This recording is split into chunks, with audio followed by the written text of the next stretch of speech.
BNP chairperson Khaleda জিয়ার সুচিকিৎসা, নিঃশর্ত মুক্তি ও সব কারাবন্দী নেতার মুক্তির দাবিতে নয়াপল্টনে যুবদলের সমাবেশ চলছে। বিকেল ৩টায় নয়াপল্টনের কেন্দ্রীয় কার্যালয়ের সামনে এই সমাবেশ শুরু হয়। সমাবেশে এখন বক্তব্য রাখছেন বিএনপির কেন্দ্রীয় নেতারা।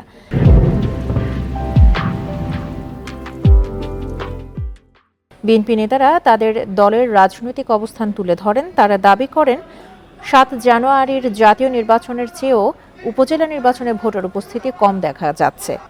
দেশের পরিস্থিতি তুলে ধরে তারা বলেন, এই সরকার জনগণের ভোটে নির্বাচিত নয় বলে নিত্য প্রয়োজনীয় দ্রব্যমূল্যের ঊর্ধ্বগতি সহ নানা বিষয়ে জনদুর্ভোগের সমাধান করছে না। সমাবেশে প্রধান অতিথি হিসেবে বক্তব্য রাখবেন দলের মহাসচিব মির্জা ফখরুল ইসলাম আলমগীর।